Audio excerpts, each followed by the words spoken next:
마태복음 강의 72번째입니다. 고난과 부활을 예고하심을 봅니다. 마태복음 16장 21절에서 28절을 봅니다.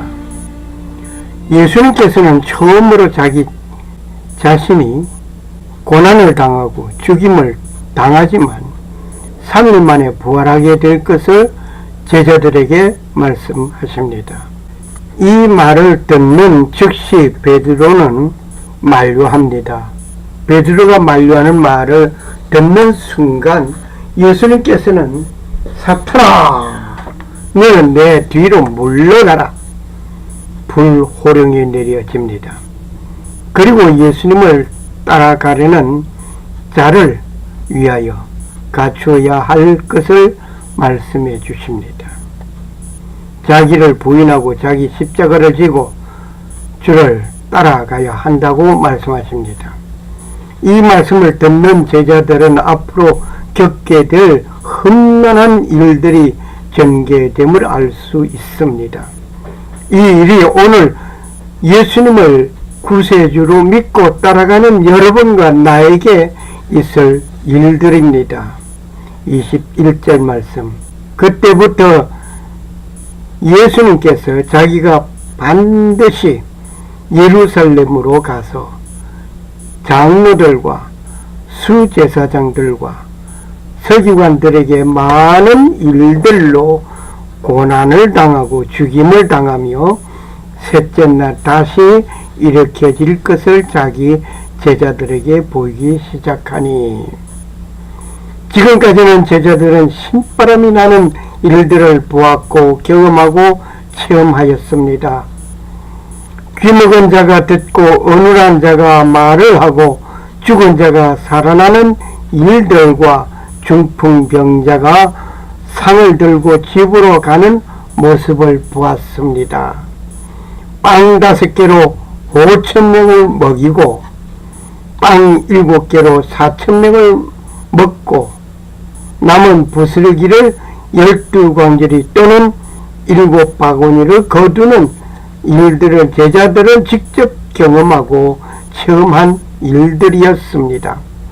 이러한 일들을 회상해보면 신바람 나고 휘바람 불면서 콧노래도 마다하지 아니할 기쁜 일들이 가득하였습니다. 그런데 지금 듣게 되는 이 말씀은 하늘이 무너지는 일들을 보는 듯 했습니다.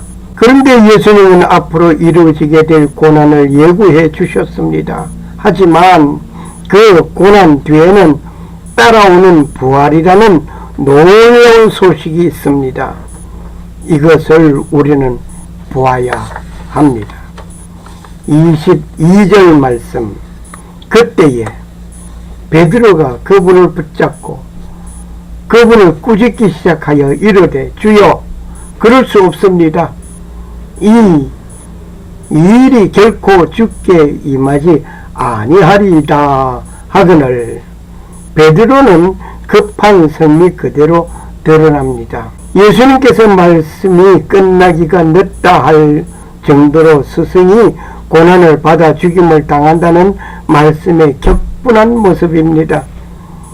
어떤 의미로는 의분심이 강하고 정의로운 분이라고 볼 수가 있겠습니다. 대개 이러한 사람이 성미가 급합니다. 다른 사람이라면 모르지만 우리 권속 식구만은 아니됩니다. 라는 식인 것 같기도 합니다. 결코 그런 일은 오지 않아야 한다는 평안과 안일만 추구하는 믿음의 생활을 어떻게 생각해 보십니까? 베드로의 그 마음이 아니고 내가 그러한 모습과 마음이 아닌가 라고 반성해 봅니다.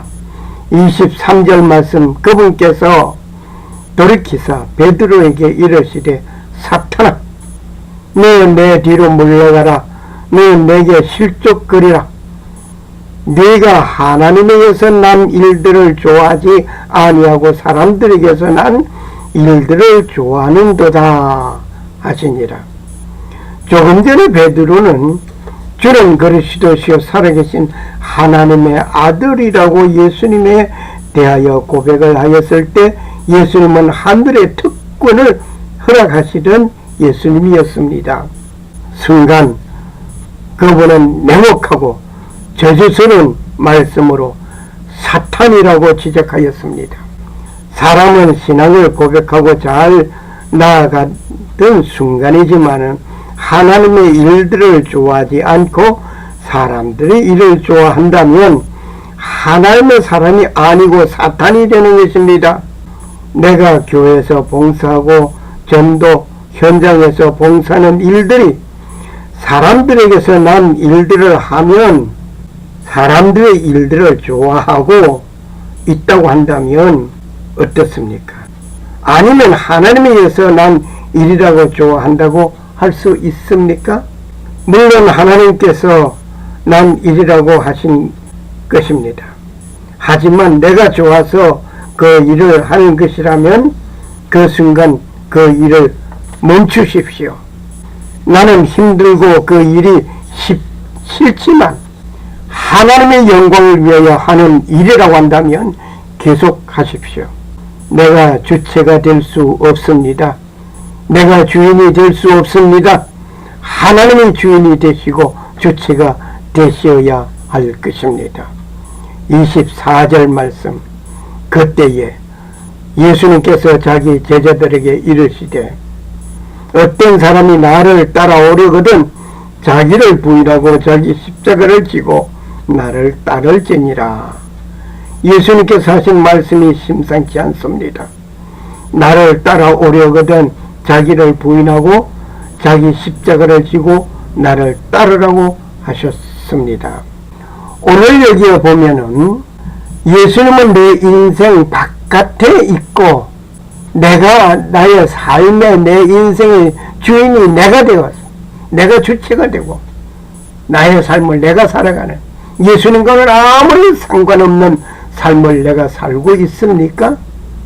내 인생의 왕좌에 나 자신이 앉아있고 그리스도는 내 인생의 밖에 계시고 모든 일들 나 자신이 주관함으로 내가 결정하고 내가 생활하고 내가 활동하고 내가 그럴 때마다 좌절하고 곤란에 빠지게 되는 것입니다.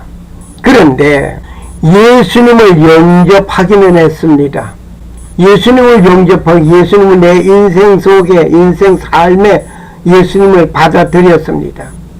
그래서 내 인생과 함께 예수님과 함께 사는 것으로 생각합니다. 그런데 문제는 그 자리에 내 인생의 그 자리에 주인이 누구냐면 나 자신이래요.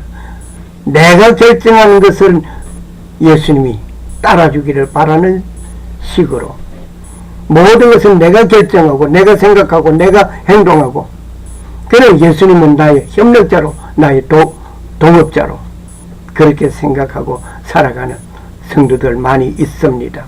예수님을 영접하기는 했습니다.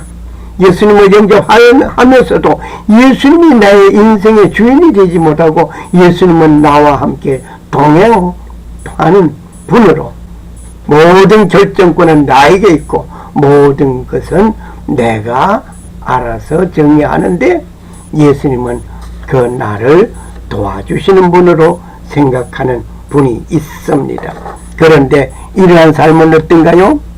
예수님을 영접하고 예수님은 내 인생의 삶에 가장 중차대한 그 자리에 모셔다 놓고 나는 그 예수님 앞에서 나의 인생의 왕자에 예수님을 모셔다 놓고 그리스도에게 맡기고 내 삶을 예수님께 맡기고 살아가는 모든 것을 주님께서 결정하고 주관하시도록 계획하시는 그 일에 나는 따라가는 조금 전에 사람과는 다른 모습입니다.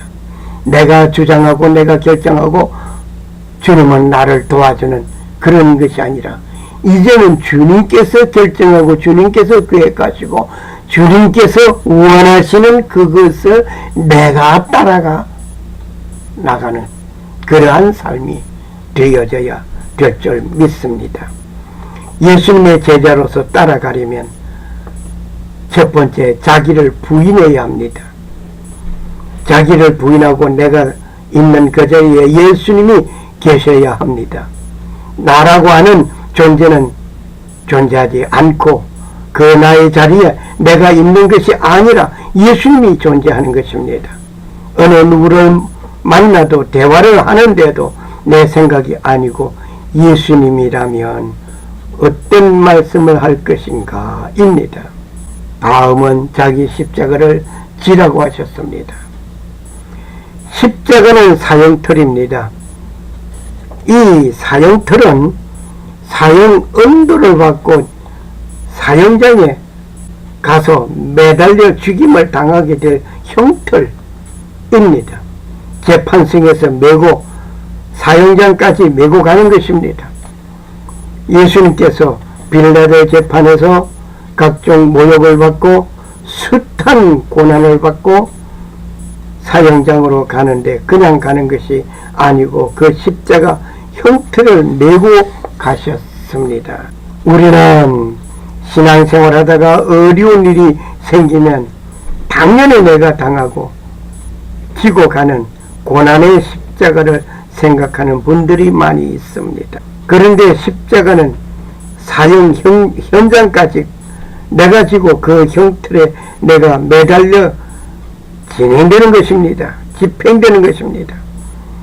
이것을 메고 가는 순간 무엇을 생각하시겠습니까? 내가 메고 가는 이것에 최종 내가 매달려 죽임을 당하지 라고 생각하면 마음의 고통도 엄청나지만은 그 형틀의 무게에 더 힘든 것이 분명한 것입니다. 주님은 그리스도시요 살아계신 하나님의 아들입니다라고 하나님을 사랑하는 사람들과 함께 모여서 서로 손을 맞잡는 것입니다. 예수님을 따라가는 자는 죽는 그 순간까지 내 몫의 십자가입니다. 그리고 주를 따라가야 합니다. 어느 목사님의 설교가 좋아서 어느 교회의 아무개가 좋아서 교육시설이 잘 되어 있기에 등등의 이유를 가지고 출석하는 교회를 정하는 것도 좋겠습니다. 그러나 주를 따라가는 그 자체가 되어야 할 것입니다. 그렇다고 한다면 그 목사님을 따라가는 일이 되지 않기 위해서 목사님의 설교가 좋다고 메시지가 좋다고 어느 아무개가 좋다고 따라가는 그것이 아니라 이러한 신앙 고백하는 공동체가 되어져야 될 줄 믿습니다. 주는 그리스도시요 살아계신 하나님의 아들이십니다라고 고백하는 신앙 공동체에 함께하는 여러분과 내가 되어져야 될 것입니다. 부흥성회에 오신 목사님이 좋아서 그분의 집회를 찾아가서 은혜 받는 것도 좋습니다. 그러나 그분을 통하여 주님을 따라가는 일이 되어야 할 것입니다. 그렇지 아니하면 그분을 따라가는 자가 되는 것입니다. 25절 말씀 누구든지 자기 생명을 구하려 하는 자는 그것을 잃을 것이요 누구든지 나로 인하여 자기 생명을 잃으면 그는 찾으리라. 육신의 생명은 아무리 오래 산다고 하여도 죽음이 있는 것입니다. 무두셀라가 1000년 가까운 나이로 살았지만 죽었습니다. 아담이 930세에 셋이 912세에 에녹이 905세에 게난이 910세에 마할랄렐이 895세에 야렛이 962세에 에녹이 365세에 머두셀라가 969세에 라멕이 777세에 노아가 950세에 셈이 500세에 등등 그 이하 여러 사람들이 태어났지만은 다 죽었습니다. 아무리 오래 살았어도 죽었습니다. 육신의 생명은 아무리 오래 산다고 하였지라도 죽음이 있는 것입니다. 예수님께서 나사로를 살려주셨습니다. 그러나 그도 죽었습니다. 시돈 사르밧의 한 과부의 아들이 병들어 죽었습니다. 엘리야는 하나님께 기도하여 다시 살아났습니다. 그 아들도 결국 죽었습니다. 죽었다는 증거는 현재 그분들이 없다는 것입니다. 만일 아직도 살아 존재한다면 세계 뉴스 중에 탑 뉴스가 되어 있을 것입니다. 예수 믿는 그 일로 인하여 고난을 받고 죽음의 직전에서 찾아오는 유혹이 있습니다. 지금 이 순간 주님을 잠시 부인하고 풀려나가서 주님을 더 잘 섬기면 될 것이다 라고 생각할 수 있습니다. 또한 고문자가 그렇게 유도하기도 할 것입니다. 베드로도 주님을 모른다고 부인하기를 3번씩이나 부인하였지만 그는 예수님의 훌륭한 제자의 삶을 살았습니다. 나도 그렇게 하자 라고 고통의 현장에서 주님을 부인하고 나오기가 쉽습니다. 그렇게 몇 년을 더 살자고 본의 아닌 행동을 할 것이 아닙니다. 주님을 따르며 내 목숨을 내놓게 되면 영원한 생명이 그에게 주어지는 것입니다. 그러므로 주님은 그리스도시요 살아계신 하나님의 아들입니다라고 고백하면서 살아가는 여러분과 내가 되어져야 될 줄 믿습니다. 26절 말씀, 사람이 만일 온 세상을 얻고도 자기 혼을 잃으면 그에게 무슨 유익이 있느냐? 혹은 사람이 무엇을 주어 자기 혼을 대신하게 하겠느냐? 세상 명예, 권세, 권력, 부귀, 영화를 누리는 자도 그 살아있는 순간입니다. 솔로몬이 그 모든 것을 누려본 결과 그는 이런 말을 하였습니다. 전도자가 이르되 헛되고 헛되며 헛되고 헛되니 모든 것이 헛되도다. 해 아래서 수고하는 모든 수고가 사람에게 무엇이 유익한가? 전도서 1장 2절 3절 말씀입니다. 중국의 진시황도 불로초를 구하여 먹으려고 하였지만 그도 죽었습니다. 어느 날 한 부자가 여러 해 쓸 물건을 많이 쌓아두었으니 평안히 쉬고 먹고 마시고 즐기자 라고 휘낭낭한 부자에게 하나님께서 말씀하셨습니다. 어리석은 자여, 오늘 밤에 내 영혼을 도로 찾으리니 그러면 내 준비한 것이 누구의 것이 되겠느냐? 누가복음 12장 19절 20절 말씀이었습니다. 내 모든 육체가 영혼은 하나님께 속한 것입니다. 내가 이 땅에서 누릴 것이 없습니다. 내 소유가 아닌 것이기 때문입니다. 내 생명 끝나기 전에 하나님의 영광을 위하여 사용할 것뿐입니다. 돈이 많으면 돈이 많은 대로, 권력 있으면 권력 있는 대로, 없으면 없는 대로, 가난하면 가난한 대로 나에게 맡겨준 하나님의 놀라운 선물로 생각하고 그것을 가지고 하나님 영광을 위하여 최선을 다해 사는 것뿐입니다. 27절 말씀, 사람의 아들이 자기 아버지의 영광 중에 자기 천사들과 함께 올 것이요 그때 그가 각 사람에게 그의 행위대로 갚아주리라. 하나님의 영광 중에 재강림하실 주님이라는 사실을 밝히고 있습니다.